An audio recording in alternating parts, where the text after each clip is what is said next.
সবাই শুধু ডেলিভারি হওয়া প্যাকেট দেখে, কিন্তু কেউ দেখে না সেই প্যাকেটের পেছনের মানুষটাকে। আজ দেখাবো একটা অর্ডার আসার পিছনে ঠিক কতটা পরিশ্রম লুকিয়ে থাকে। সকাল, দিনটা শুরু হয় খুব সাধারণ একটা কাজ দিয়ে, নিজের ডেস্ক পরিষ্কার করা, কারণ আমার কাছে পরিষ্কার ডেস্ক মানে পরিষ্কার ফোকাস। তারপর পিসি অন করে স্ক্রিন জ্বলে ওঠে আর সাথে সাথে শুরু হয় দিনের যুদ্ধ। প্রথম কাজ, আমার মোট কয়টা অর্ডার এসেছে সেটা চেক করা। এই সংখ্যাটা কখনো আমাকে হাসে, কখনো চিন্তায় ফেলে। তারপর এক্সেল শিট খুলে বসি, এক এক করে লিখি নাম, নাম্বার, ঠিকানা। এই ডাটাগুলো শুধু তথ্য নয়, এগুলো বিশ্বাস। মানুষ অর্ডার দেওয়ার আগে আমার উপর বিশ্বাস রাখে। এরপর শুরু হয় মেসেজ রিপ্লাই দেওয়া, কেউ দাম জিজ্ঞেস করে, কেউ ডিসকাউন্ট চাই, কেউ সন্দেহ করে ভাই প্রোডাক্ট অরিজিনাল তো।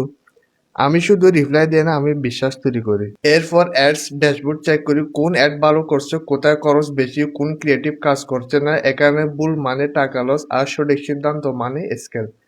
তারপর শুরু হয় আরেক যুদ্ধ, কন্টেন্ট বানানো। আমি বসে স্ক্রিপ্ট লিখি, কিভাবে বললে মানুষ থামবে, কিভাবে বললে বিশ্বাস করবে। তারপর সেট আপ করি মোবাইল স্ট্যান্ড, ট্রাইপড, টেবিল ইত্যাদি। এই ছোট্ট রুমটা হয়ে যায় আমার স্টুডিও। ক্যামেরা অন করি, কন্টেন্ট তৈরি করি, ভুল হয় আবার নেই, আবার ভুল হয় আবার নেই। আর তখন আমি শুধু সেলার না, আমি একজন প্রেজেন্টার, মার্কেটার, গল্পকার। প্রোডাক্ট ফটোশুট করার জন্য লাইটিং সেট আপ করি, অ্যাঙ্গেল ঠিক করি, ছবি পারফেক্ট হতে হয়, কারণ অনলাইনে মানুষ চেয়ে দেখতে পারে না, তারা শুধু দেখে। ভালো ছবি মানে বেশি কনভার্সন, খারাপ ছবি মানে স্কিপ। তারপর video shoot, details shoot, close up shoot. প্রতিটা ফ্রেমে আমি চেষ্টা করি যেন কাস্টমার স্ক্রিনের ও পাশ থেকে অনুভব করতে পারে। প্যাকেজিং করার আগে আমি আবার কাস্টমারকে কল করি, ভাইয়া আপনার অর্ডারটা কনফার্ম করছি। কেউ অবাক হয়, আবার কল দিচ্ছেন? হ্যাঁ, আমার কাছে এটা শুধু সেল না, এটা রিলেশনশিপ।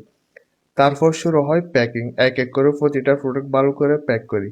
এই সময়টাতে আমি খুব চুপ থাকি, কারণ প্রতিটা প্যাকেটের ভেতরে থাকা আমার দিনের পরিশ্রম। সব প্যাকিং শেষ হলে রাইডারের হাতে প্রোডাক্ট তুলে দিয়ে রাইডার চলে যায়। আমি দাঁড়িয়ে থাকি কয়েক সেকেন্ড, কারণ প্রতিটা প্যাকেটের সাথে আমার দিনের একটা অংশ চলে যায়। অনেকে ভাবে ই-কমার্স মানে সহজ টাকা, কিন্তু সত্যিটা হলো এটা প্রতিদিনের ডিসিপ্লিন, প্রেশার, রিস্ক আর বিশ্বাসের খেলা। আমি একা, কিন্তু একা না, কারণ প্রতিটা কাস্টমার, প্রতিটা অর্ডার আমাকে মনে করিয়ে দেয় আমি শুধু প্রোডাক্ট সেল করি না, আমি একটা স্বপ্ন বিল্ড করছি।